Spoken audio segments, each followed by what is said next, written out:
കൊല്ലം കടപ്പാക്കടയിൽ യുവാവ് കുത്തേറ്റ് മരിച്ചു. കടപ്പാക്കട ഭാവനനഗർ സ്വദേശി 41 വയസ്സുള്ള ഫിലിപ്പാണ് മരിച്ചത്. സംഭവത്തിൽ സുഹൃത്തും അയൽവാസിയുമായ മനോജിനെ പോലീസ് പിടികൂടി. ഫിലിപ്പ് വീട്ടിലെ വളർത്തുനായയുമായി പുറത്തേക്ക് പോയ സമയം റോഡരികിൽ നിന്ന മനോജ്, ജോൺസൺ, റാഫി എന്നിവർ പട്ടിയെ കല്ലെറിഞ്ഞു.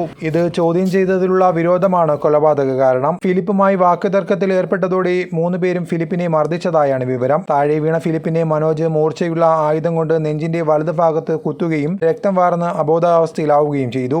തുടർന്ന് ഫിലിപ്പിനെ കൊല്ലത്തെ സ്വകാര്യ ആശുപത്രിയിൽ കൊണ്ടുപോയെങ്കിലും ജീവൻ രക്ഷിക്കാനായില്ല. മനോജിനെ പോലീസ് പിടികൂടിയിട്ടുണ്ട്. ഒപ്പമുണ്ടായിരുന്ന ജോൺസൺ എന്നയാൾക്ക് കൈക്ക് പരിക്ക് പറ്റി പോലീസ് നിരീക്ഷണത്തിൽ ചികിത്സയിൽ കഴിയുകയാണ്. ഓടി രക്ഷപ്പെട്ട റാഫിക്കായി അന്വേഷണം ഊർജിതമാക്കിയതായി കൊല്ലം ഈസ്റ്റ് പോലീസ് അറിയിച്ചു.